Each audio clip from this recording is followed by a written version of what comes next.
দুরূদ শরীফ পড়বো না বেশি বেশি করে ইনশাআল্লাহ? দুরূদের গান গাইতে থাকবো।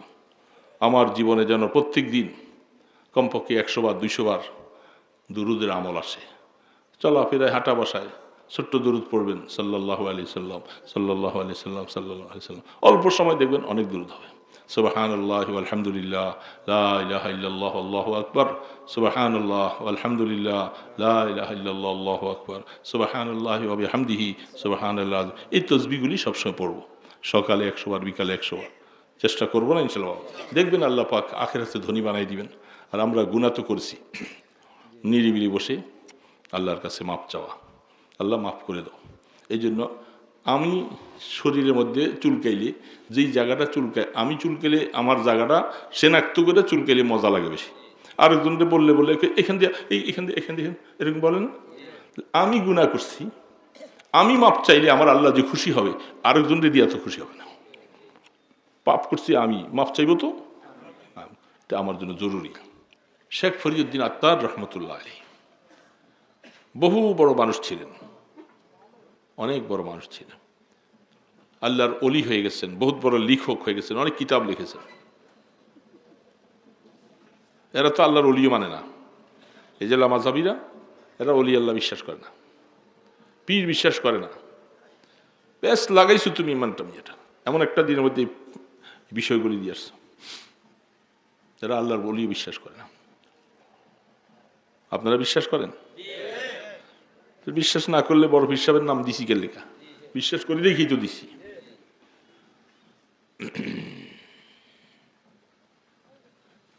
তো তিনি লিখছেন, 3টা ছন্দ বলেছি আমি, 3টা শের পড়েছি। অনেক সময় বাপ পুত্রের মধ্যে ঝগড়া হলে, কথা কাটাকাটি হলে দূরত্ব হয়ে যায়। বাবা এই কথাও অনেক সময় বলতে বাধ্য হয়ে যায়, তুই আমার পুত না, আছে না? এটাকে আমাদের দেশে ভাষায় তেজ্য পুত্র বলা হয়। অনেক সময় বলে, তোকে তেজ্য করে দিলাম, তুই আমার সম্পত্তির কোনো ভাগ পাবি না।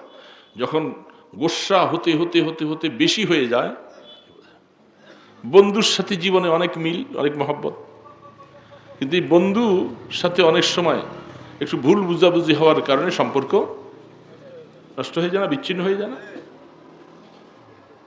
দুইজনের কথা বলে তিনি কি বলেন, বলে কিন খোদাওয়ান্দ বালাও পোস্ত বাএসিয়াক দারে রিজকে বরকস নবাস। বাবা আপন, বন্ধু আপন হওয়ার পরেও তারা জীবনে মহব্বতের সম্পর্ক ছিল, কিন্তু রাগ হওয়ার কারণে ত্যায্যপুত্র করে দেয়, বন্ধু বন্ধুকে ছেড়ে দেয়। কিন্তু আমার আল্লাহর সাথে এত গুনাহ, এত নাফরমানি, এত নিয়ামত খাওয়ার পরেও এত গুনার কারণে আল্লাহ ধাক্কা দিয়া আমাকে জমিন থেকে বাইর করে দেয় না, দিছে। এই জন্যই হাদিসের মধ্যে বলছে, তোমার মা বাবার থেকে, বন্ধু বান্ধব থেকে আমি আল্লাহ তোমার বেশি আপন। আল্লাহ বেশি, তার মতো আপন কেউ নেই। এবং বেশি মায়া করে বান্দাকে আল্লাহ। মা বাবা তো বয়ান আদর করি, মা বাবার থেকে 1000 গুণে বেশি মায়া করেন কে? আল্লাহ। বুখারী শরীফে একটা হাদিস আছে, ইমাম বুখারী রাহমাতুল্লাহ বলছেন, একজন মুসাফির মানুষ সফরে চলছে মরুভূমিতে। তো মরুভূমিতে বুঝে নেই, যারা আরব দেশে হজের সফরে গেছেন দেখছেন, আমাদের দেশে মরুভূমি নাই, চিনা যায় না। আমাদের দেশে গাছগাছালি, তারপরে লতা পাতা, পানি, মাটি সব কিছু পাওয়া যায়। আর ওই দেশে মরুভূমি চোখে দেখা যায় না, শুধু ধূর্ত বালু আর বালু। তো এই লোকটা একটা ওটের পিঠে সফর করতেছে। ওটকে মরুভূমির জাহাজ বলা হয়। সে সফর করতেছে, তার পিঠের মধ্যে সামানপত্র, খাবার, পানি এগুলি থাকে। ওটের মধ্যে, ওটের ভিতরে ভিন্ন একটা পাত্র আছে, সে তার নিজে, সে প্রায় দীর্ঘদিনের পানি সংরক্ষণ করে রাখতে পারে। এটা আল্লাহ পাকের কুদরতি ব্যাপার। কোথায় পানির বিকল্প, যদি পানি না পাওয়া যায়, ওখান থেকে পানি নিয়ে নিয়ে ওট বাঁচতে পারে। এই যে মরুভূমির জাহাজ বলা হয়। তা আল্লাহর বান্দা সফর চলছে, অনেক দূর রাস্তা সফর করার পরে এক জায়গায় একটা গাছ পাইছে, ছোট, ওই দেশের বাবুল গাছের মতো, বাবলা পা গাছের মতো। সেইখানে নিয়ে তার ওটের থেকে কিছু সামান নামাইয়া সে একটু বিশ্রাম করতেছে। বিশ্রাম করতে যখন শুরু করেছে, ওটের মধ্যে খাবার পানি সব তন্দ্রা লেগে গেছে, গরম উত্তপ্ত। মরুভূমির মধ্যে বালুর থেকে যে তাপটা আসে, এগুলি সব পুড়া যায় অবস্থা। আমাদের দেশে অনেকে যারা এইভাবে মাজরার বিষা পায়, আবার কেউ আছে এই গরু ছাগল পালাবার বিষা পায়, এগুলি সারাদিন রোদে থাকা লাগে, কঠিন, পানি নেই। অনেককে আমরা হজের মৌসুমে দেখতাম, কেবল অবস্থা কি কষ্ট সফরে করলে।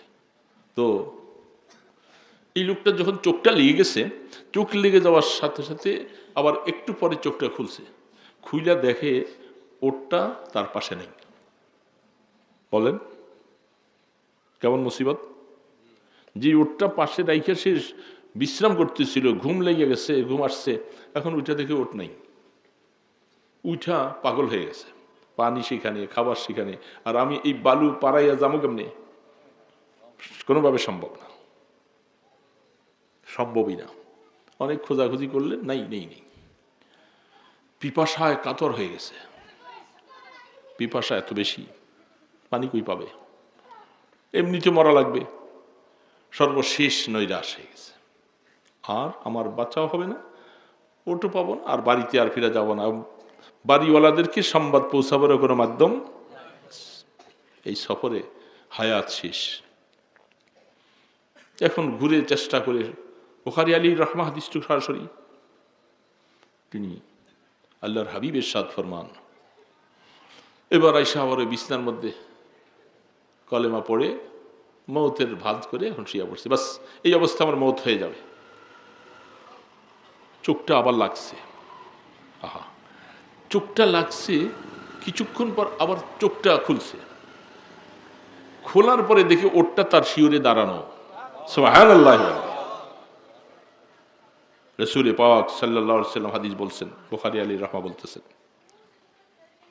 এই বেচারা এতক্ষণ তো শরীরে শক্তি নেই, এখন খুশিতে আনন্দে আইসা ওটের লেগামটা ধইরা কি যে বলতে শুরু করছে আল্লাহর সাথে, আল্লাহ তুমি আমাকে ওটা দিবে, মানে কি খুশি তার, বলেন তো খুশিটার কোন সীমা আছে?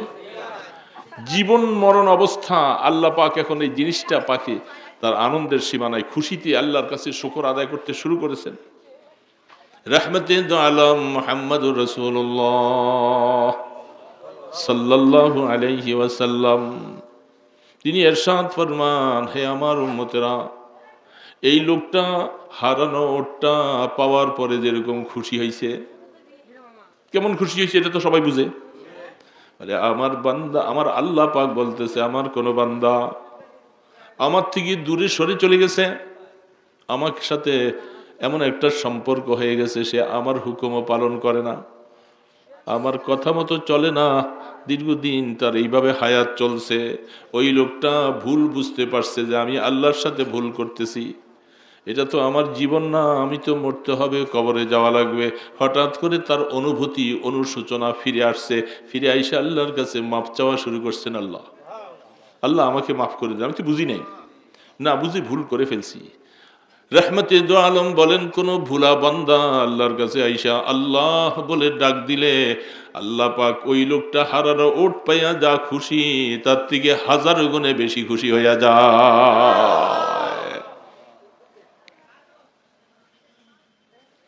बरदरामुद बंदाए बेग रेखता अब रोए खुद बसिया रेखता। তিনি লিখছেন, আল্লাহ ভুলা বান্দা, আমি ভুল করেছি, ভুল করছি না, আমরা সবাই আমরা ভুল করছি, বুঝেও করছি, অনেক সময় না বুঝেও ভুল তো করছি, নাফরমানি করেছি, দূরত্ব হয়ে গেছে আল্লাহর সাথে। ঠিক মা বাবার সাথে যেমন দূরত্ব হয়ে যায়, আল্লাহর সাথে বান্দা গুনাহ করলে দূরত্ব হয়ে যায়।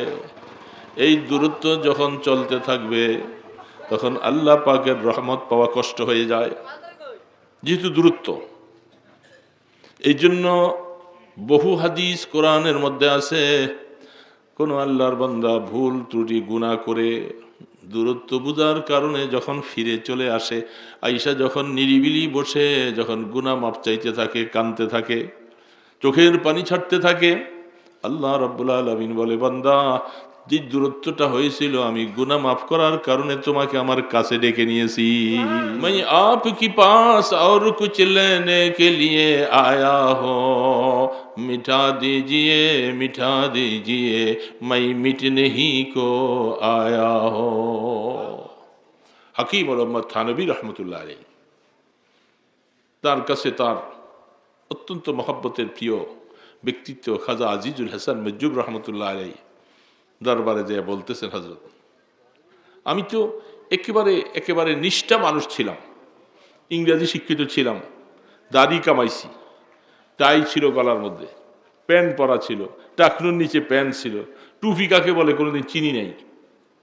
এরকম মানুষটা আমি আপনার সোহবতে আইসা কোরআন হাদিসের অনুসরণ করে আলহামদুলিল্লাহ চলতে চলতে আমার মাথায় পাগড়ি আসছে, টুপি আসছে, টাই ছুটাই ফেলছি, রসুলের একটা লেবাস আসছে, মেসওয়াক আসছে, সব কিছু আমার জীবনে আসতেছিল আপনাদের উসিলায়।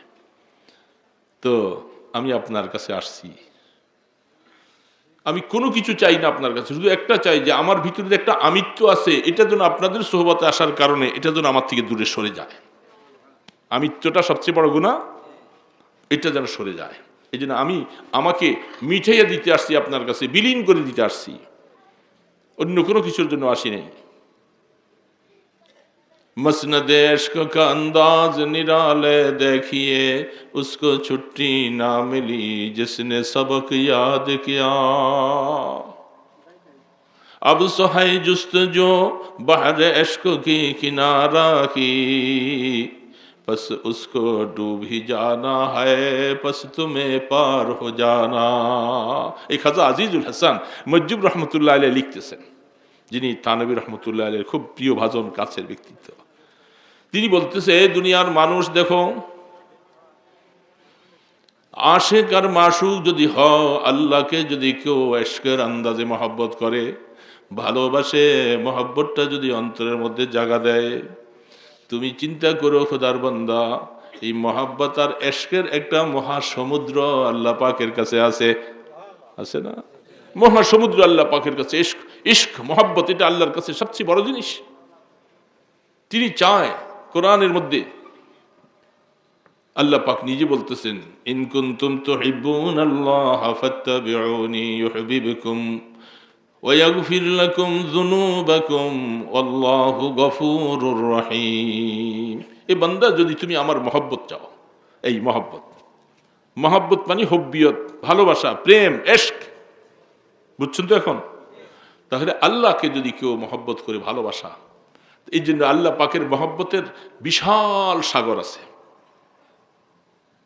এই মহব্বত আল্লাহ যাকে দেন, হাদিসে কোরআনে বিভিন্ন জায়গায় হাদিসে কুদসির মধ্যে আছেন, আমি যখন জমিনের মধ্যে আমার কোনো বান্দার আমলকে পছন্দ করা, আমি যখন এই বান্দাকে ভালোবাসি, জিবরিলকে ডাইকা বলি, জিবরিল, দুনিয়ার মধ্যে ওই বান্দাকে আমি ভালোবাসি, তুমি জিবরিলও ভালোবাসো।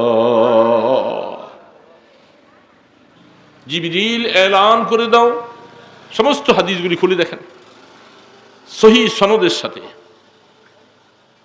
জিবরিল, তুমি আসমানে এলান করে দাও যে আল্লাহ তার ওই বান্দাকে ভালোবাসে, ফেরেশতারা তোমরাও তাকে ভালোবাসো। ফেরেশতারা জমিনবাসীকে এলান করে দেয়, জমিনবাসী, জমিনের মধ্যে ওই লোকটাকে আল্লাহ ভালোবাসছে, তোমরাও ভালোবাসো। এই জন্য ভালোবাসাটা সেখান থেকে আসে, ইশক ওইখান থেকে আসে, মহব্বত ওইখান থেকে আসে। এই জন্য খাজা আজিজুল হাসান মজজুব রহমতুল্লাহ আলাইহি বলতেছে, হে দুনিয়ার মানুষ, মনে রাখবা আল্লাহ পাকের কাছে একটা বিশাল ইশকের মহাসাগর আছে। তুমি যদি এই সাগরের কিনারা তালাশ করতে চাও, সারা জীবন চেষ্টা করবা, কিনারা খুঁজে পাওয়া যাবে না, এটার কিনারা নাই। তখন তিনি বলে, अब सुहाय जुस्तजो बहर इश्क की किनारा की, बस उसमें डूब ही जाना है, बस तुम्हें पार हो जाना। এই দুনিয়ার ইমানদার মুসলমান, যদি তুমি আল্লাহ পাকের ইশকের দরিয়ার কিনারা দেখতে চাও, তোমাকে একটা সিস্টেম বাতাই দিই, কি? তুমি এই ইশকের সাগরের মধ্যে ডুব লাগাও। ইশকের সাগরের মধ্যে ডুব লাগার মানেটা কি? পুরা আপাদ মস্তক জিন্দিগির মধ্যে মেড ইন মদিনা মুহাম্মাদুর রাসূলুল্লাহ সাল্লাল্লাহু আলাইহি ওয়াসাল্লাম। আল্লাহর পয়গম্বরের জীবনের সমস্ত সুন্নতগুলি, সমস্ত জিনিসগুলি নিজের জীবনে বাস্তবায়ন করো, কোন সুন্নত যেন তোমার থেকে ছুটে না যায়। এখানে সুন্নত বলতে কতগুলি ফরজও আছে, কতগুলি ওয়াজিবও আছে, কতগুলি মুস্তাহাব আছে, কতগুলি সুনানও আছে। এরা তো ওই জেলা মাযহাবী গোষ্ঠী, এরা তো সুন্নত পড়ে না, সুন্নত ছেড়ে দিছে না। অথচ 12 রাকাত সুন্নতে মুআক্কাদা, যেটাকে ওয়াজিব বলা হয়, আকরাব ইলাল ওয়াজিব, সেগুলি সব হাদিসের মধ্যে পুরোপুরি দলিলিকভাবে সাব্যস্ত। এরা সুন্নত পড়ে না। মাগরিব পড়া, মাগরিবের আগে 2 রাকাত নফল পড়ে, মাগরিব পড়া ইমাম সাহেব এমনি সামনে সব মুসল্লির দিকে ফিরে। আমি ওই দিন নামাজ পড়তেছিলাম এক জায়গায়, সেখানে নামাজ পড়ছি, মুসল্লিরাও সুন্নত পড়ে না, ইমাম সাহেব পড়ে না। এরা বলে সুন্নতটা রসুল এটাকে বানাইছিল ফরজ নামাজের পরে, আর এটা ওইটারে নিয়ে আইছে ফরজের আগে। খুব ভালো কাম করছে না? তো এই হলো অবস্থা। জায়গায় জায়গায় যারা ঝামেলা করে পড়ে সমাজটাকে ধ্বংস করে দিয়েছে, তারা মানুষগুলাকে ফিতনাবাজ ফাত্তা। তো বলতেছিলাম সেই ইশকের মহাসাগরের মধ্যে ডুব দেওয়া। ডুব দেওয়ার মানেটা কি বুঝতেছেন তো? ডুব দেওয়ার মানে রাসূল পাক সাল্লাল্লাহু আলাইহি ওয়াসাল্লামের সুন্নতের উপরে, জিন্দেগির উপরে আমি ঢুকাইয়ে দেওয়া। আমার থেকে একটা সুন্নত যেন ছুটে না যায়। খানাটা দস্তর বিছিয়ে খাবো, টয়লেটে রসুলের আদর্শ নিয়ে যাবো, বাইর হবো রসুলের আদর্শ নিয়ে। হাত্তাকে জুতাটা, এই ভাই কথা প্রসঙ্গে মনে আসছে, জুতা যে আমরা পরি এটার মধ্যে সুন্নত নাই? জামাটা পরি যে এটার মধ্যে সুন্নত আছে? বাহ, এমন কোন জিনিস সাবজেক্ট রসুল রেখে যান নাই যেটার কোনো প্রমাণ পাওয়া যায় না। সবকিছুর মধ্যে সুন্নত আছে। জুতা পরবার সময় কোন পাও মনে থাকবে? ইনশাআল্লাহ আমরা চেষ্টা করি একটা দিনও যেন আমার ভুলে যেন জুতাটা ডান পাটা বাদ দেওয়া যেন না হয়। এত সফরে যাই, এদিক যাই সেদিক যাই, আল্লাহ শুকর, ওয়ালা ফখরা আলাই, শুকরান লিল্লাহ, শুকর আদায় করতেছি, কোনোদিন যেন এই ভুলটা না হয়। বেখেয়াল হয়ে গেলে তাড়াতাড়ি করে পাটা আবার খুলে ডান পাটা ঢুকাবো। এটার নাম হলো রাসূলের আদর্শ। জামাটা পরবার সময় ডান পা, অনেক সময় খাদেমরা ভুল করে, তারা অনেক সময় বুঝে না, আইসা আর বেটা তুই সুন্নতের খেলাফ করতেছ, আমি ডান আস্তিনটার ভিতরে আগে হাত ঢুকাবো, এটা সুন্নত। মনে রাখা লাগবে, খুলবার সময় বাম হাতের আস্তিন আগে। অনেক মুসল্লিকে দেখি যে শীতের দিন গেছে, এই আজকেও দেখেছি জোহরের নামাজ আমাদের মসজিদে, আমি তো চেয়ারে বসে নামাজ পড়ি, নিশ্চয় পড়ি না, ওই বেচারায় নামাজের পরে মোজা পিনতেছে, বাম মোজারা আগে পড়ছে। আমি সুযোগ পাইলাম না, নামাজে থাকতে থাকতে শিখে গা। মোজা তো তোমার ডানটা পড়লেও হবে, বামেরটা পড়লেও হবে, কিন্তু সওয়াব পাইলা না। যদি তুমি ডান পায়ের মোজাটা আগে পড়তা তাহলে সুন্নত জিন্দা হইতো, অনেক সওয়াব পাই। ঠিক না বাবা? একটু বুঝের কারণে অনেক সওয়াব থেকে মাহরুম। খেলাফ সুন্নত করতেছি। মেসওয়াকটা করবার সময় হাত তাকে এটা সিস্টেমের জায়গায় ওইদিকে, কিন্তু মেসওয়াকটা হাতে নিয়ে প্রথম আগে ডান দিক দিয়ে শুরু, মনে থাকবে? ডান দিক থেকে আগে শুরু।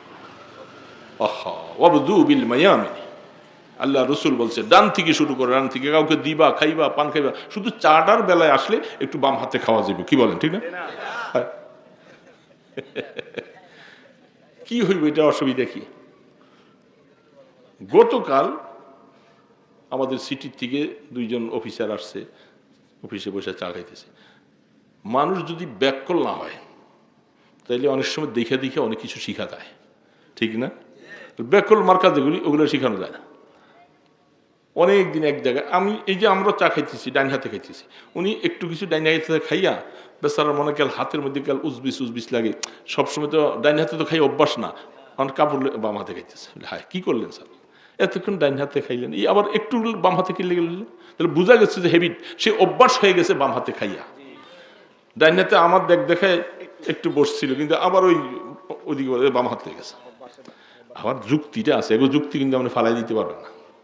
এই যুক্তিটা যদি দিয়ে আপনারা ঠিকই তো আছে, সবাই খায় ডাইন হাতে, লইলে কাফের ডাইন দিকের মুখটা যেটা লাগে, এখন সে বলে সবার মুখ লাগছে এখান দিয়া, আমি এখান দিয়ে মুখ লাগাবো না, আমার কাছে এটা একটা কেমন জানি লাগে, এই জন্য বাম হাতে লইয়া খাইলে কাপটা ঘুরে যাবে, তাহলে আমি আরেক জায়গা দিয়ে মুখটা লাগলো, আরেক জায়গা দিয়ে লাগলো না তো, মোমেনদের মুখ লাগছে এটা তোমার কাছে খারাপ লাগলো, শয়তানের মুখ যেখান দিয়ে লাগাইছে ওইটা ভালো লাগছে, কি বলেন? ঠিক না? শয়তানের মুখ লেগেছে। এই জন্য ডান হাত, চাটাও ডান হাতে। অনেক ভদ্রলোক, অনেক হাজি সাহেব বসে, হ্যাঁ রে চা আনছে, কর্মচারী কাজের মেয়ে বুয়া বাম হাতটা লিখে, ওই যে অভ্যাস হয়ে গেছে। মানুষ অভ্যাসের দাস, যেখানে অভ্যাস হয়ে যাবে এটাকে পাল্টাইতে হবে। আল্লাহর হাবিবের অভ্যাস দিয়া আমার মধ্যে বাস্তবায়ন করতে হবে। এটা হইল মহাব্বতে পয়গম্বর, আল্লাহর হাবিবের সুন্নতের ইশক। হযরত আনাস রাদিয়াল্লাহু তাআলা আনহু বলেন, আল্লাহ রসুল, আজ কথা কথা আসে যায়, সবসময় কথা একরকম আসে না। লাউ খান না আপনারা? লাউ, দ্যাট ইজ কদু। কি কয় আপনাদের দেশে? লাউ কানু ইয়ালামুন, কই লাউ? কদু। কদু এটা উর্দু ভাষায় কদু ব্যবহার হয়, আর আমাদের বাংলা ভাষায় লাউ ব্যবহার হয়। আমরা কদু বলি অনেক সময়। কদু গাছটা আমাদের পানি দিয়ে, কদু গাছটা পানি দিয়ে, ঠিক না? কদু তো সবাই খাই, খাই না? এই খাওয়াটা যদি আপনি একটু নিয়তকে একটু পাল্টাইয়া করেন, সব পেয়ে যাবেন। কদু খাওয়া সুন্নত। আল্লাহ রসুল কদুকে খুব বেশি মহব্বত করতেন, খুব মহব্বত করতেন। এই জন্য আমি খাইতে আসি, আমি ম্যাক্সিমাম প্রোগ্রামের মধ্যে আমার খাদ্য বলে কদুর পাক করবেন। আর এইটি আমার জন্য সুবিধা। সবজি অনেক জায়গায় সবজি পাকাইতে বললে ওরা সবজি বুঝে না, উস্তাবাদি লই এসে এইটাই সবজি। রাস্তা করে আপনার উস্তাবাদি সবজি কি কয়? আমি কয়েকটা প্রোগ্রামে যাই, আশ্চর্য, সবজি পাই নাই, হুজুর আমি সবজি নেই, নিয়ে আসছি, এনে দেয় উস্তাবাদি, এমনি উস্তাবাদি সবজি। এই জন্য অনেক সব ভাঙ্গা বলে দিতে হয় যে কদু পাক করবেন। তো কদু এটা যদি আমরা এমনি খাই তরকারি, যদি মনে করি যে আল্লাহ রসুল মহব্বত করে কদু খাইতেন, আমি এই নিয়তটা যদি খাই, সব হয়ে যাবে। হযরত আনাস বলতেছেন, আল্লাহর হাবিবের সামনে কদু সহ আরো অন্য তরকারি মিলাইয়া সামনে নিয়ে দিছি, তো আল্লাহ রাসূল ওই প্লেটটার থেকে কদুর টুকরাগুলি উঠে উঠে খায়।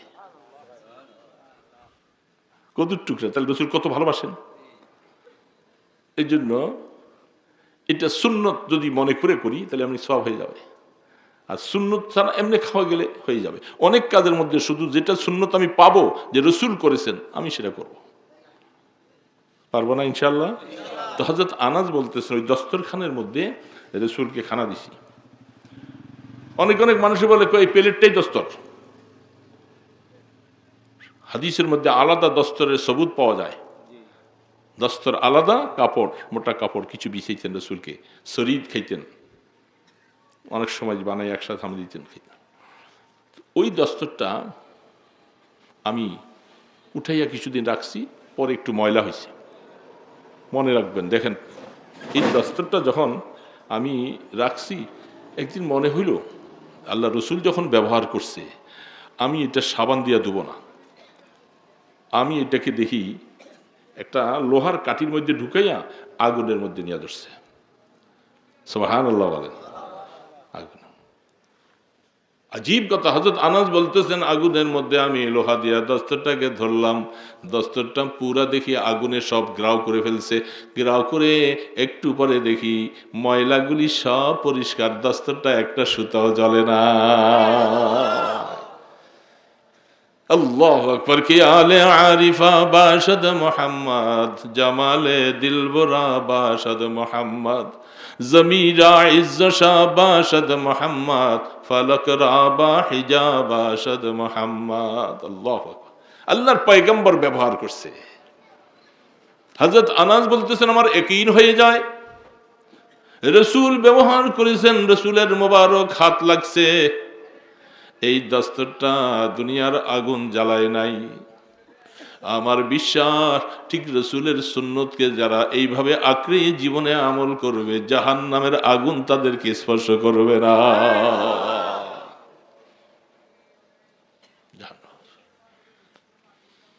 আজীব, রাসূলের আদর্শ সব ছেড়ে দিয়েছেন।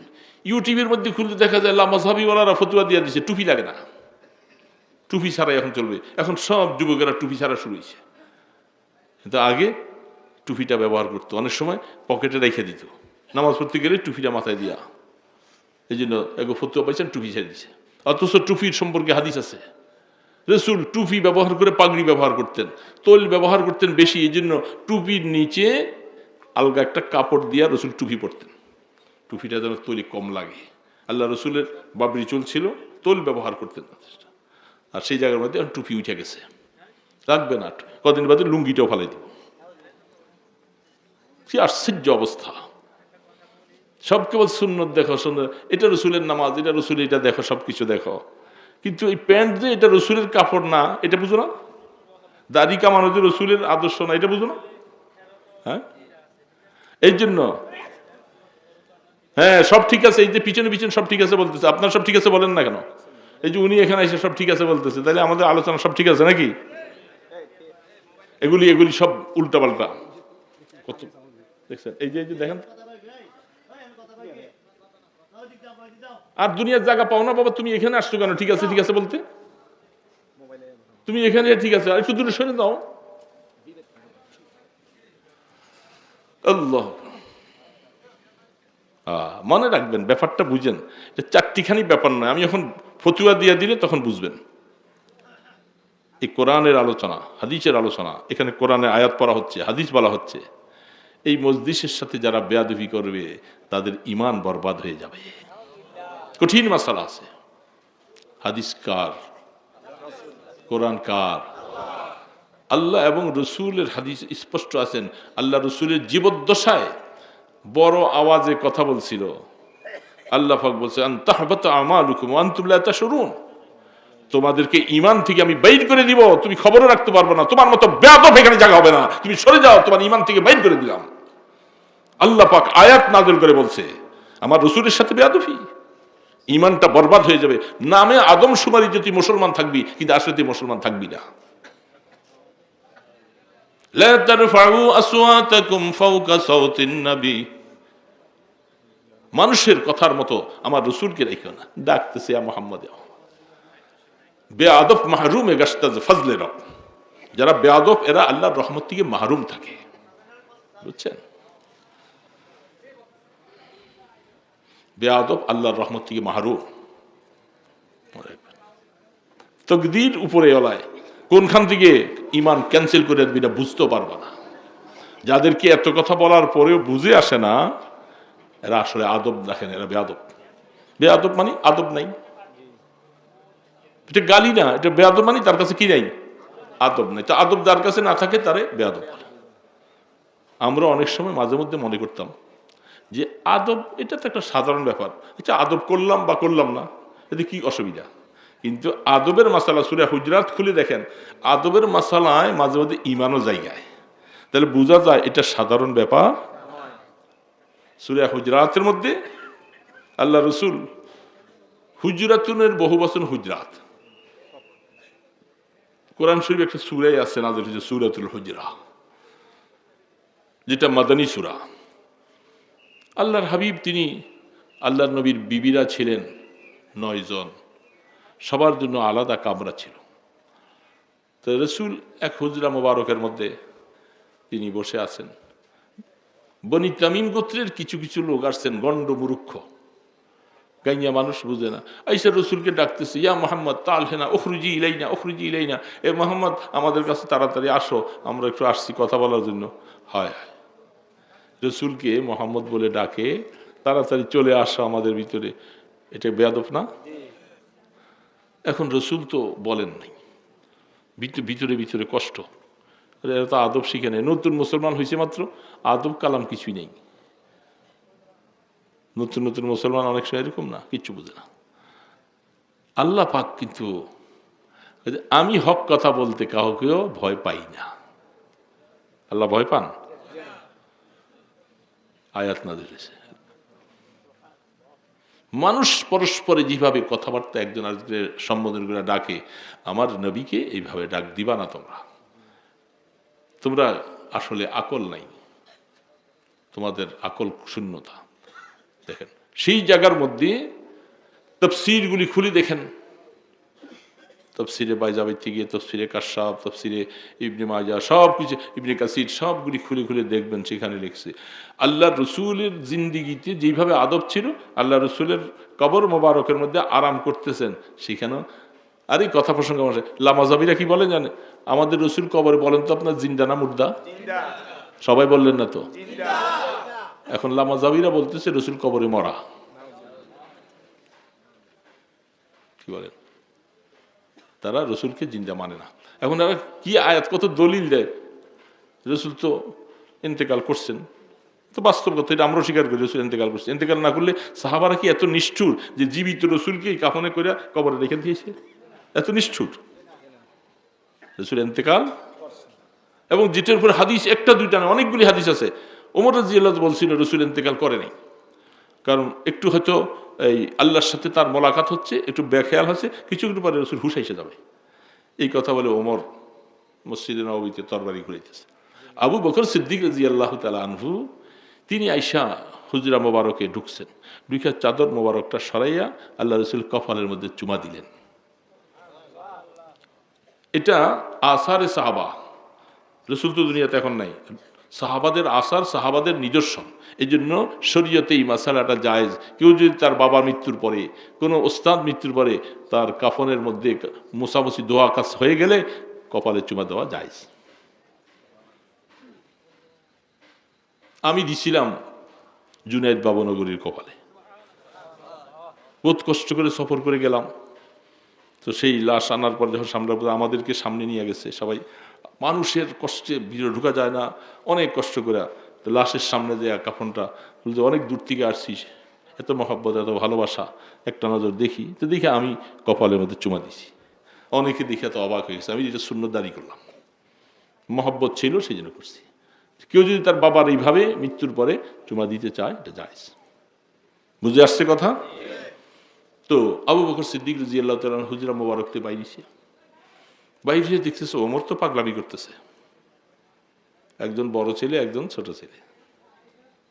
ছোট ছেলে পাগলামি বেশি করে, আর বাবার বড়টা হলে গাম্ভীর্য ভারী, সে এখন কবর করাবে, কাফন আনাবে, খাটের ব্যবস্থা করবে, সেগুলো সব ইন্তজাম করতেছে। আর ছোট পোলা তো কান্তি আছে পাগলের মতো, ওইটা সিরা পালা, ওইটা ফিরে, আমার বাবা নাই, এই নিয়ে আসেনি, কি ঠিক না? ওমর ফারুক রাদিয়াল্লাহু তাআলা উনি হলেন ছোট ছেলের মতো, উনি মনে মানাইতে কষ্ট। আর আবু বকর সিদ্দিক খলিফাতুল মুসলিমিন তিনি হলেন বড় ছেলের মতো, তিনি বলতেছেন হ্যাঁ, নিয়ে দায়া ভাষণ দিলেন, ওমা মুহাম্মাদুন ইল্লা রাসূল কদ খালাত মিন ক্বাবলিহির রাসূল আফা ইম্মা তাউ কুতিলান কালাবতুম আলা আরকাবিকুম। এ সাহাবা আমার, ভাইরা, বন্ধুরা, আল্লাহর রসুল তো তিনি নতুন কোন রসুল নয়, তার পূর্বে যত নবী রাসূল দুনিয়াতে আসছিলেন তারাও তো ইন্তেকাল করেছে, ঠিক আমাদের রসুলও তিনি ইন্তেকাল করেছেন। যেহেতু আল্লাহ রসুলের ইবাদত যদি আমরা করতাম তাহলে রসুল ইন্তেকাল করেছে, আজকার পরে আর কোনো ইবাদত লাগবে না। কিন্তু যেহেতু আমরা ওই চিরস্থায়ী চিরঞ্জীব আল্লাহর ইবাদত করি, তিনি জিন্দা, তিনি হাইয়ুল কাইয়ুম, এই কথা বলার পরে ওমর বলে এই আয়াতটা মনে হয় যেন আজকে নাজিল হয়েছে, আমি সব ভুলে গেছি। হাত থেকে তরবারি রাস্তায় পড়ে গেছে, রসুল ইন্তেকাল।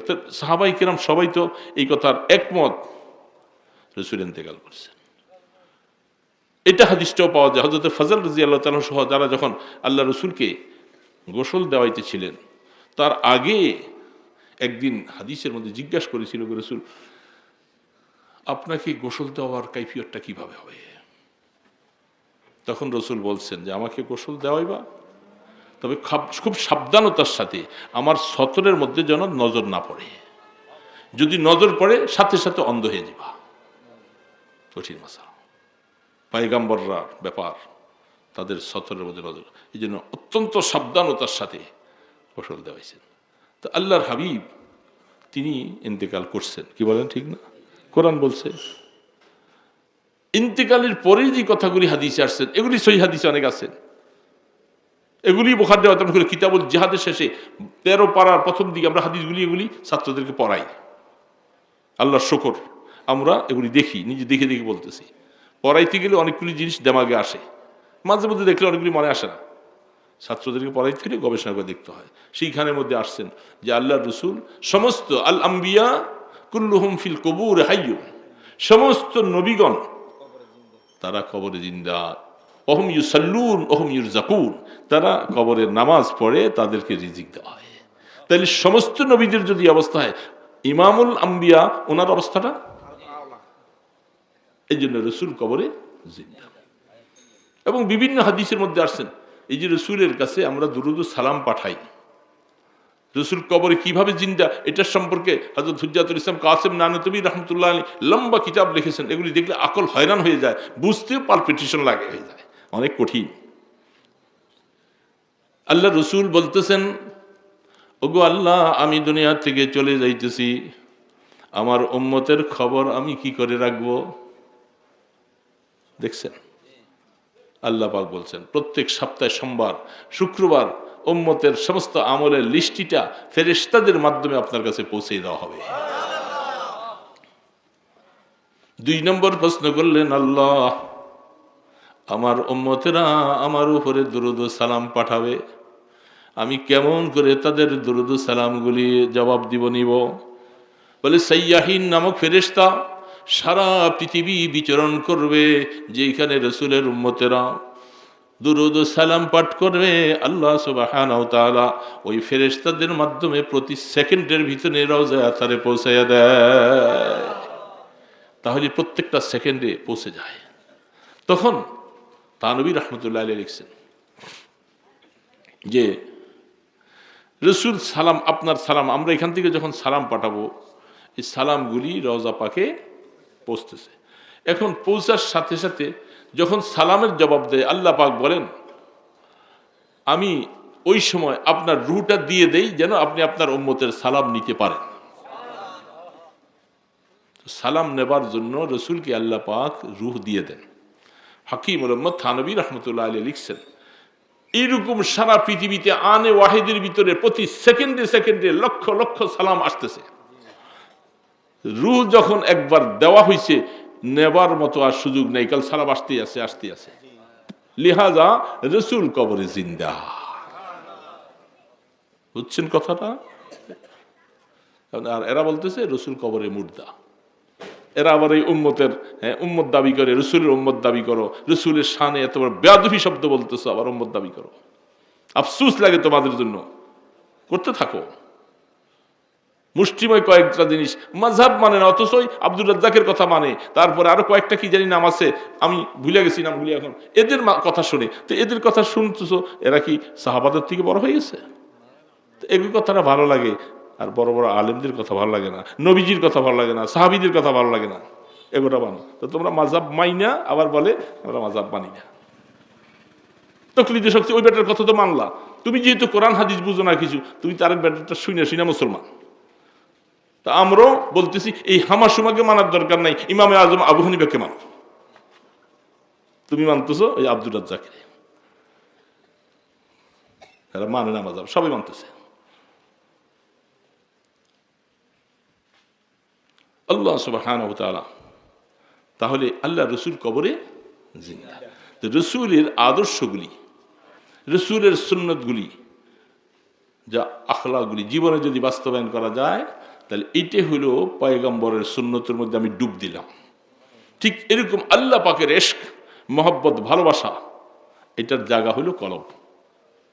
কোথায়? इश्क़ आशुलस्त कुछू बरफरोख हर चीज़ माशूक बाकी जुमला सोख मंद इल्लल्लाह बाकी जुमला राफ मरहबा आए इश्क़ शिरकत सूज़े राफ तेगला दर कत्ल गैरे हक बुरान वरने कर आखिर बाकी लाचे मन। হাকিম মোহাম্মদ থানবী রহমতুল্লাহ বলে, এই দুনিয়ার আমার মুসলমান আশিক ভাইরা শোনো, ওনার নাম শুনছেন তো? থানবী রহমতুল্লাহ নাম শুনছেন? তিনি বলতেছে ইশকটা কি জানেন? ইশকটা ওইরকম একটা আগুনের মতো, যেটা কলবের মধ্যে উৎপাদন হয়।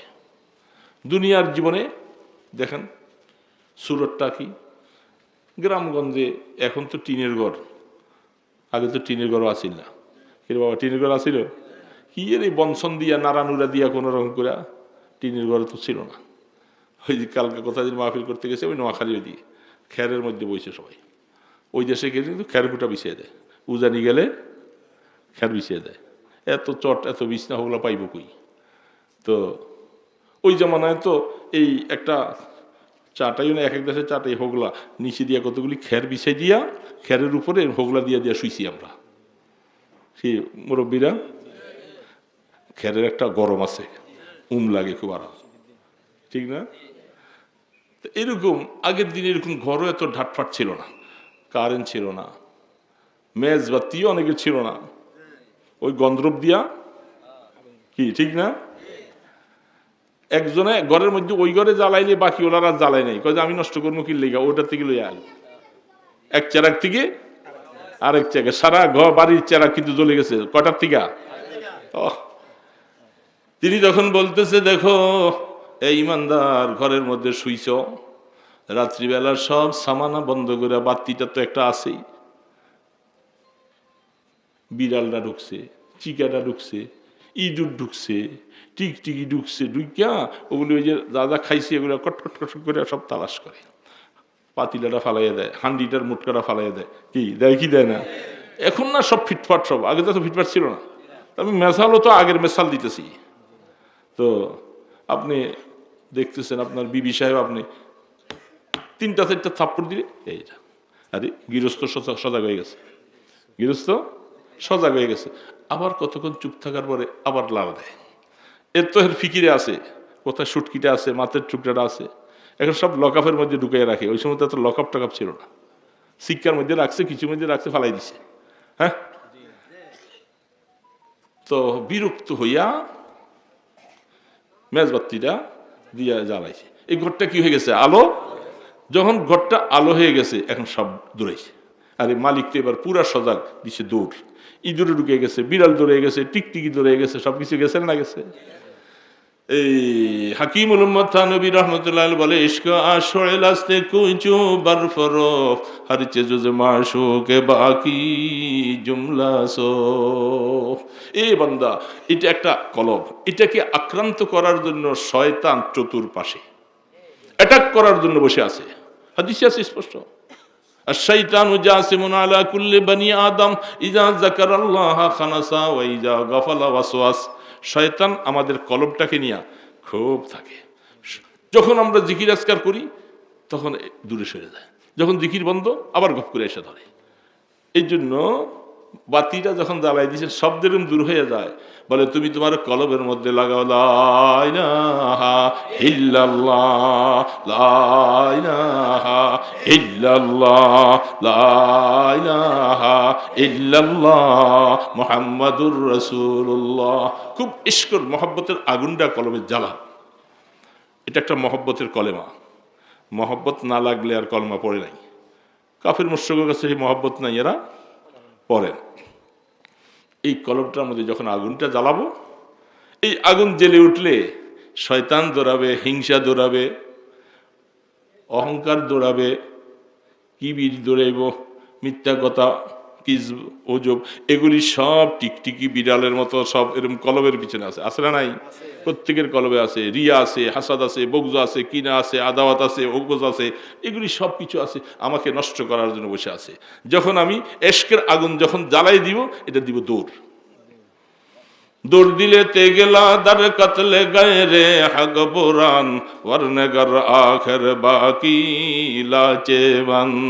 তুমি লার তরবারিটা মারো। লাম আলিফ লিখতে দেখছেন না? এটাকে তরবারির মতো দেখা যায় না?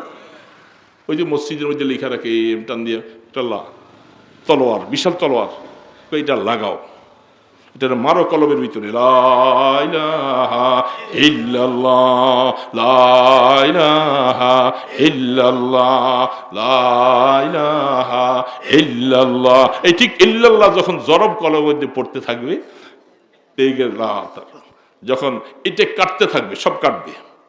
মন্দে ইল্লাল্লাহ বাকি জুমলা রাফ, মন্দে ইল্লাল্লাহ বাকি জুমলা রাফ, মারহাবা আয়ে ইশকে শিরকত সুজে রাফ। যখন এইভাবে তরবারি মারবো, আমার কলবের মধ্যে যে গায়রুল্লাহ আছে এগুলার সব জ্বালাইয়া শেষ করে ভস্ম করে দিবে। তখন শুধু ইল্লাল্লাহ বাকি থাকবে, আর কিছু বাকি থাকবে না।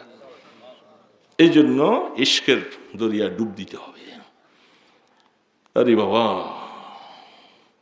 চুসের সঞ্জিদি রুখে বখতম সিয়াবাদ, চুদার দিলাম রওয়াদ হাওয়াসে মুলকে সঞ্জরি, আগা কে ইয়াফতম আজ খবরে নীমে শাব, नीमे रोज राबायक जाऊं नमी खुराम। হযরতে শেষ কথাটা এটা বলেই শেষ করে দিচ্ছি। আব্দুল কাদের জিলানী রহমতুল্লাহ আলাইহির নামে মাদ্রাসা, ওনার দুইটা ছন্দ পড়ছি আমি। বড় পীর আব্দুল কাদের জিলানী রহমতুল্লাহ আলাইহি ওনার দুইটা ছন্দ পড়ছি, এই ছন্দটা পড়ে শেষ করবো ইনশাআল্লাহ। তিনি সেই বাগদাদের আল্লাহ পাক ওনাকে বড় ওলিয়া বানাইছেন, বড় আলেম বানাইছেন। ওনার লিখিত অনেক কিতাব আছে না? তো সেই বাগদাদ নগরীর মধ্যে ওইখানে এখন আছে, আফগানিস্তানও আছে, আফগানিস্তানের পাশাপাশি নিমেরুজ একটা প্রদেশ। ওনাগো আমি অনেকদিন আগে যখন আফগানিস্তান যুদ্ধ হচ্ছিল তখন ওই ওনাদের এটা দেখলাম, নিমেরুজ ফার্সি ভাষা। নিম মানে অর্ধেক, রোজ মানে দিন, মানে অর্থের সাথে মিলুক আর না মিলুক, কিন্তু ওই মহকুমা এবং ওই প্রদেশটার নাম নিমেরুজ। বুঝছেন না? নিম অর্থ অর্ধেক, রোজ মানে তাহলে অর্ধ দিন। আরেকটা শব্দ হইল নিমে সব, নিম অর্ধেক, সব অর্থ রাত। সব অর্থ কি? এই যে সবে বরাত, সবে বরাত, সবে কদর বলে না, সব অর্থ কি? আর সবে সবে কদরাত আগার কদর বেদানি, কথা বাজা যায় অনেক। বলতেছিলাম তো নিমে সব একটা, নিমে রোজ, রোজ মানে দিন, আর সব অর্থ। যেহেতু বড় পীর সাহেব আব্দুল কাদের জিলানী রহমতুল্লাহর নামে মাদ্রাসা লাগছেন, তো এই কথাটা মনে পড়ছে, এই জন্য বলি। তো তিনি তাদের ওই এলাকায় মহকুমায় সুবাদ যেটাকে বলা হয়, সেই জায়গার মধ্যে একটা এলাকার নাম নিমে রোজ। এলাকাটার নাম কি? কথাটা না বুঝলে কিন্তু আমার সময়টা নষ্ট, আপনাদের সময়টা। ওই এলাকার নাম হলো নিমে রোজ। তো আমরা পাশে আরেকটা মিলাইলাম এটার সাথে, বনাম নিমে সব। ওইটা হলো নিমে রোজ, এটা হলো নিমে সব। সব মানে রাত্র। তো অর্ধেক দিন যদি হয় তাহলে অর্ধেক রাতও আছে, আছে না? তো ওনাকে ওই দেশের গভর্নর, বাদশাহ, হজরতের দরবারে এত মানুষ আসা যাওয়া, খাওয়া দাওয়া হয়, অনেক কিছু হয়। বলতেছে, হজরত একটা চিঠি লিখছি, আমার এই প্রদেশটার আয় ইনকাম আমি সব আপনাকে দিয়ে দিই, আপনি দিনের কাজে ব্যবহার করবেন, মেহমানদেরকে ব্যবহার করবেন, মুসাফির খানা ব্যবহার করবেন, যেখানে যা যা দরকার লাগে আপনাকে আমি দিয়ে দেব। চিঠিটা লিখছেন। ব্যাপার বিশাল, বিশাল বড় ব্যাপার। এমন একটা পাইলে আমরা তো খুশি বাঘ, কি বলেন? হ্যাঁ, চাঁদপুরের এমপি সাহেব যদি খবর দিয়া বলে আপনাকে এখানে যা লাগে আমি সব করে দিব, কি রে বাবা, খুশি হবেন না? খুশি। এটা বুঝার পরে আমি ফিনিশিংটা দিয়ে শেষ করবো ইনশাআল্লাহ। আব্দুল কাদের জিলানী রহমতুল্লাহ আলাইহির কাছে তো এটা তো সামান্য কিছু, আর ওনার কাছে যে অফারটা আসছে, একটা প্রদেশ বিশাল বড়, এই প্রদেশের আয় ইনকাম উনি বলছে এটা হযরত আপনাকে দিয়ে দিব, আপনি যেখানে মনে হচ্ছে এখানে ব্যবহার করুন। বড় পীর আব্দুল কাদের জিলানী রহমতুল্লাহ আলাইহি চিন্তায় পড়ে গেলেন, ব্যাপারটা তো জটিল, আমাকে এত বড় অফার কেন দিল?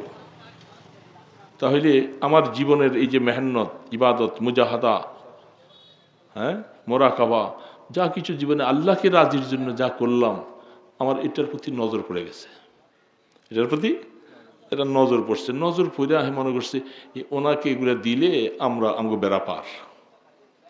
অনেকে তো এরকমই করে, বাবারে খুশি করে, আরে বাবা, বাবা তো হাবা, এর কি খুশি করস?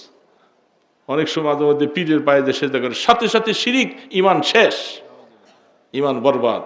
ওই অমুক মাজারে কিশোরগঞ্জ থেকে ছিলাম ওই দিন, বললাম যে ওরা অনেকে বলে হুজুর ওই যে পাগলা মসজিদের মধ্যে গেল কোটি কোটি টাকা পড়ে, পান্না পেপারে, পাবনা না, এটা এটা হলো কিশোরগঞ্জ।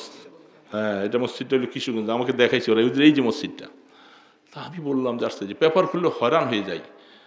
আমার মনে হয় 2 মাস, 2.5 মাস, 3 মাস পরে খোলে 5 কোটি, 7 কোটি, 8 কোটি টাকা স্বর্ণ, অনেক দামি দামি রিয়াল, ডলার, সব কিছু।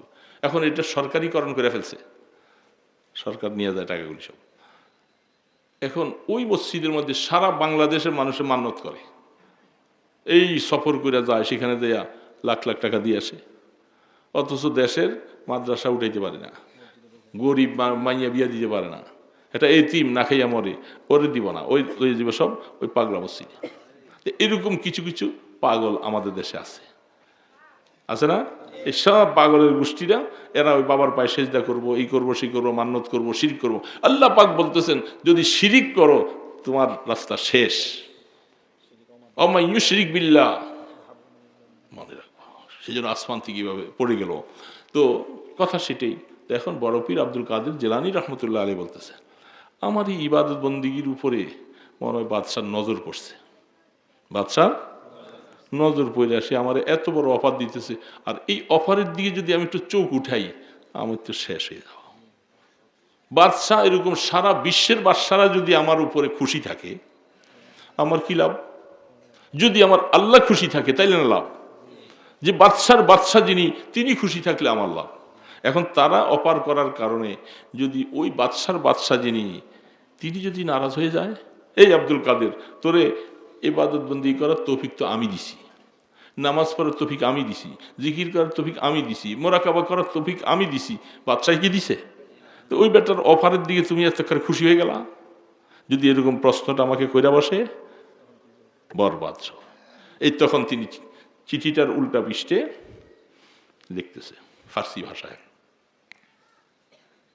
চুসিরে সঞ্জরি রুখে বখতম সিয়াবাত, চুদর দিলম রওয়াদ হাওয়া সে মুলকে সঞ্জরি, আগা কে ইয়াফতম আজ খবরে নীমে শাব, মান নীমে রোজে রা বায়ক যাও নামি খুরাম। বলে সুবহানাল্লাহ। আব্দুল কাদের জিলানী রহমতুল্লাহ আলাইহি চিঠির উল্টা পিলে ছন্দগুলি শেরগুলি লিখে পাঠাইলেন, ও বাদশাহ নামজাদ, এই সঞ্জরি এই মহকুমায় দেশের প্রদেশের নিমে রোজটা আমাকে দেওয়ার জন্য আপনি বলছেন। আমি আব্দুল কাদের যদি ওই দিকে একটু মাইল হইয়া যাই, ওই দিকে যদি একটু ধাবিত হই নেওয়ার জন্য যদি আমি প্রস্তাবনাটা গ্রহণ করি, তাহলে আমি আব্দুল কাদের জিন্দিগিটা যেন বরবাদি করে দিলাম, আমার জীবনটা কোনো দামই নেই, আমি আমার আব্দুল কাদের জীবনের সব শেষ করে দিলাম। আমি কেন তোমার এটার দিকে আমি লালায়িত হইলাম, ওই দিকে কেন আমি নজর দিলাম? এই জন্য আমাকে আমি ধিক্কার দিতেছি, তুই যদি ওই দিকে ধাবিত হইয়া যাস শেষ।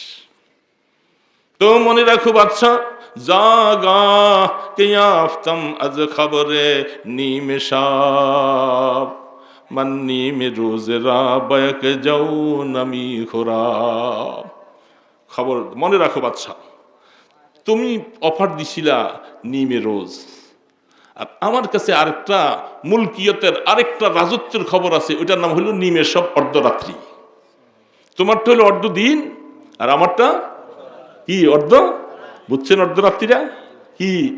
ওই শেষ রাত্রি উঠে ফাতাহাজ্জাদ বিহি নাফিলাতাল লাক আসা রাব্বুকা আইয়াবআসাকা রাব্বুকা মাকামাম মাহমুদা। সেই অর্ধরাতের খবর আল্লাহ যাকে তৌফিক দিয়েছে, যেই গোলাম রাত্রের শেষ ভাগে উঠার মতো তৌফিক পেয়ে যায়, আল্লাহ যেন সারা দুনিয়ার সব নেয়ামত আল্লাহ তাকে দান করলো।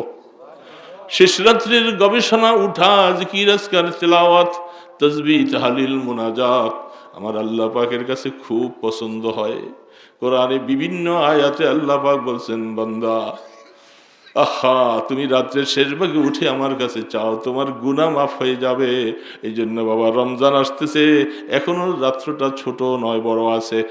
পুরা বাবাজিরা শেষ রাত্রে উঠে উঠে মাওলাকে ওইটা সেজদা করো আর মাওলার কাছে চাও।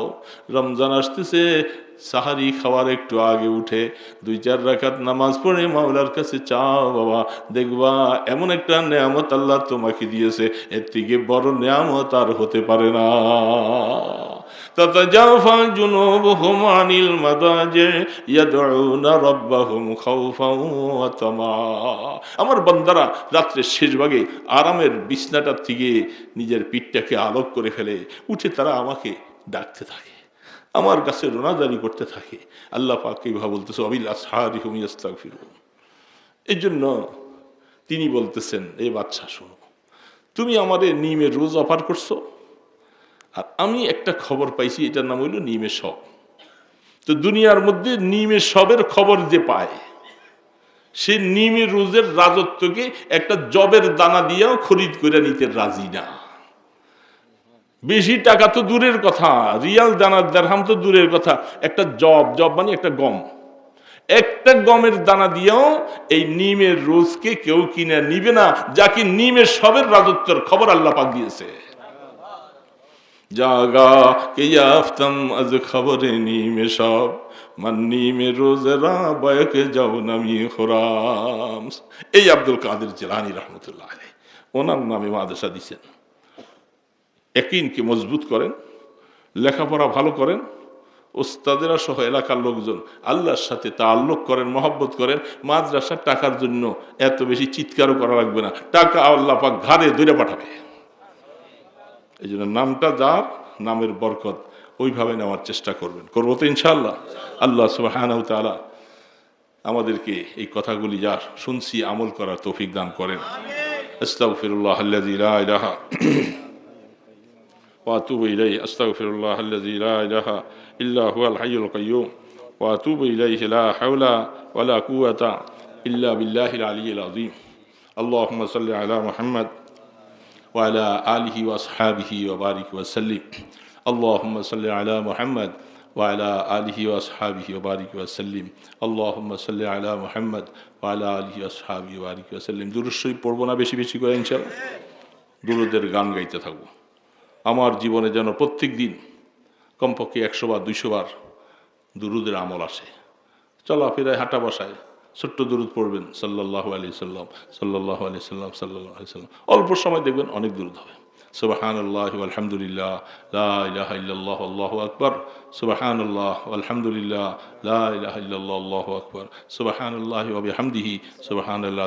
এই তাসবিহগুলি সবসময় পড়বো, সকালে 100 বার, বিকালে 100 বার। চেষ্টা করবো না ইনশাআল্লাহ, দেখবেন আল্লাহ পাক আখিরাতে ধনী বানাই দিবেন। আর আমরা গুনাহ তো করছি, নিরিবিলি বসে আল্লাহর কাছে মাপ চাওয়া, আল্লাহ মাফ করে দাও। এই জন্য আমি শরীরের মধ্যে চুলকাইলে, যেই জায়গাটা চুলকায়, আমি চুলকাইলে আমার জায়গাটা শনাক্ত করে চুলকাইলে মজা লাগে বেশি। আরেকজনকে বললে এখান দিয়ে এখান দিয়ে এরকম বলে না। আমি গুনাহ করছি, আমি মাপ চাইলে আমার আল্লাহ যে খুশি হবে, আরেকজনকে দিয়ে তো খুশি হবে না। পাপ করছি আমি, মাপ চাইব তো, এটা আমার জন্য জরুরি। এই জন্য সবাই মাপ চাবো আল্লাহর কাছে। আলহামদুলিল্লাহ রাব্বিল আলামিন, والصلاة والسلام على أشرف الأنبياء والمرسلين. يا حي يا قيوم برحمتك نستغيث أصلح لنا شأننا كله ولا تكلنا إلى أنفسنا طرفة عين. اللهم لا أحصي ثناء عليك أنت كما أثنيت على نفسك.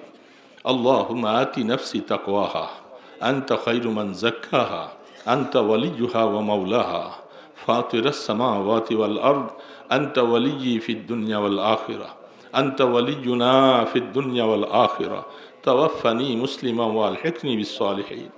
ربي أوزعني أن أشكر نعمتك التي أنعمت علي وعلى والدي وأن أعمل صالحا ترضاه وأن أعمل صالحا ترضاه وأدخلني برحمتك في عبادك الصالحين. الله অনেক রাত্র পর্যন্ত আল্লাহ আমরা কতগুলি গুনাহগার বান্দা বসে আছি আল্লাহ, আরামের বিছানাকে হারাম করে। ইয়া আল্লাহ, শাবানের চাঁদে আমরা আপনার কাছে মিসকিন ভেসে হাত তুলেছি। আল্লাহ দয়া করে আমাদের হাতগুলাকে কবুল করে। আল্লাহ নিশ্চয়ই আমরা গুনাহ করেছি, কোনো সন্দেহ নেই মাওলা। আমাদের গুনাহগুলি মাফ করে দাও আল্লাহ, গুনাহগুলি মাফ করে দাও আল্লাহ। আল্লাহ গুনাহগার বানাইয়া কবরে ডাক দিও না মাওলা। আল্লাহ আমাদের গুনাহ মাফ করে ডাক দিও আল্লাহ। মৌতের বিছানায় শোয়া আল্লাহ রহমতের ফেরেশতা পাঠাইয়ে দিও আল্লাহ। আল্লাহ ইমানের মৌত নসিব করে দিও আল্লাহ। মৌতের ডাক কখন চলে আসে জানি না মাওলা। আল্লাহ মৌতের জন্য তৈয়ার হবার তৌফিক দাও আল্লাহ। আল্লাহ আমল নামাটা ডান হাতে দিও আল্লাহ। অন্ধকার কবরে কেমন করে থাকবো মাওলা। আল্লাহ কবরকে রহমতের কবর বানিয়ে দাও আল্লাহ। ছেলে মেয়েরা রাইখা দিয়ে আসবে, কেউ আমার সাথে যাবে না, আমার খবর কেউ নিবে না মাওলা। আমি এতিমের মতো শুয়ে থাকবো আল্লাহ। তুমি যদি রাজি না হও তাহলে কবরটা জাহান্নামের গর্ত হয়ে যাবে আল্লাহ। কেমনে সহ্য করবো এই আগুন মাওলা। আল্লাহ আগুন সহ্য করতে পারবো না মাওলা, আমাদেরকে মাফ করে দাও মাওলা। তোমার রাসূলের গুনাহগার উম্মত আল্লাহ, আমাদের দিকে আমরা চাইলে মায়া লাগবে না, তুমি মদিনাওয়ালার দিকে একটু চাকাও, তার উম্মতেরা গুনাহ করে করে আল্লাহ হাত পাচ্ছে, চোখের পানি ছেড়ে কান্দে। আল্লাহ তুমি একটু মায়া করো না মাওলা। বলে আমাদের তো আরেকজন রব নাই মাওলা, তুমি ছাড়া আমাদের আর কেউ নাই মাওলা। আল্লাহ আমরা তোমাকে ডাকতেছি আল্লাহ, আল্লাহ আমরা তোমাকে ডাকতেছি আল্লাহ, আমাদেরকে বান্দা হিসাবে কবুল করো। ইয়া আল্লাহ কিয়ামতের ময়দানে আমলনামার ডান হাতে দিও। ইয়া আল্লাহ হিসাবে করাকরি করেন না মাওলা। আল্লাহ আল্লাহ হাউজে কাউসার নসিব করে দিও। ইয়া আল্লাহ জান্নাতুল ফিরদাউসের মালিক বানাইয়া দিও। এ মাওলা আমাদের মা বাবা যারা দুনিয়া থেকে চলে গেছেন সবাইকে মাফ করে দাও। আমাদের নেকামলের সওয়াব তাদের কবরে পৌঁছাইয়া দাও। মা বাবার কবর কি রহমতের কবর বানাইয়া দাও। আল্লাহ এতিম হইয়া শুয়ে আছে মা বাবা, আল্লাহ তাদেরকে আমরা ভুলতে পারি না মাওলা। আমাদের জন্য অনেক কষ্ট করে পালছে মাওলা, আমাদের মা বাবাকে মাফ করে দাও। এ মাওলা মাফ করে দাও। আমাদের মা বাবা যারা বেঁচে আছে এদের গুনাহ মাফ করে দাও। সন্তানকে মা বাবার খেদমত করার জন্য তৌফিক দাও। এ যুবকেরা মা বাবাকে খেদমত করো, মায়ার নজরে তাকাও, কবুল হজের সওয়াব পাইবা। এই অমূল্য রত্ন পৃথিবীতে আর কোথাও পাওয়া যাবে না। আয় আল্লাহ মা বাবাকে নিয়ে আমাদের ছেলে মেয়ে বিবি বাচ্চা যারা আছে আল্লাহ সবাইকে নিয়ে জান্নাতুল ফেরদাউসের মালিক বানাইও আল্লাহ। আল্লাহ আমাদের ছেলে মেয়েগুলোকে নেক হায়াত দাও, যারা অসুস্থ আছে শিফা দিয়া দাও। আল্লাহ তুমি পারো, তোমার কাছে কোনো মুশকিল নাই, সব কিছু তোমার কাছে আসান। আমাদেরকে রহমতের হায়াত দান করো। ইয়া আল্লাহ রমজান সমাগত সামনে, এ মাওলা রমজান পর্যন্ত হায়াতে বরকত দাও। এক বছর থেকে আরেক বছর পর্যন্ত রমজানে হায়াত পাইলে আয় আল্লাহ তার গুনাহগুলি মাফ হয়ে যায়। আল্লাহ রমজানের গ্রান নাকে লেগে গেছে আল্লাহ, হ্যাঁ আল্লাহ আমাদের হায়াতে বরকত দাও, সুস্থতার হায়াত দিও। আল্লাহ রমজানকে আল্লাহ স্বাগত জানিয়ে জীবনে আমল করে জান্নাত মালিক হওয়ার তৌফিক দান করো। আল্লাহ লক্ষ টিকির দুরুদ সালামের হাদিয়া সোনার মদিনায় পৌঁছে দাও। ইয়া আল্লাহ আপনার এই মাদ্রাসায় আল্লাহ আপনার অলির নামে মাদ্রাসা বরকত নাজিল করো আল্লাহ। ইয়া আল্লাহ মাদ্রাসার যত জরুরিয়াত আছে পুরা করে দাও। ইয়া আল্লাহ ছাত্র ওস্তাদ সবাইকে কবুল করো, সহি তালিমের ব্যবস্থা করে দাও। আল্লাহ যেন সহিভাবে মেহনত করতে পারে, ইখলাসের সাথে মেহনত করতে পারে তৌফিক দাও। এলাকার মানুষের সাথে মাদ্রাসার মহব্বতের সম্পর্ক লাগাইয়া দাও। আল্লাহ এই মাদ্রাসাকে উসিলা করে সকলের দানগুলি কবুল করো। ইয়া আল্লাহ আয় আল্লাহ মেহেরবানি করে কালকে কিয়ামতের ময়দানে এই মাদ্রাসাকে মহব্বত করার উসিলায় আমাদের নাজাতের ব্যবস্থা করে দিও। হে আল্লাহ আপনার হাবিবের কদম মোবারকের উসিলায়, আপনার ইসমে আজমের উসিলায় আমাদের দোয়াগুলি কবুল ফরমাও। সাল্লাল্লাহু তাআলা আলা খায়রি খালকিহি মুহাম্মাদি ওয়া আলা আলিহি ওয়া আসহাবিহি আজমাইন বিরহমাতিকা ইয়া আরহামার রাহিম।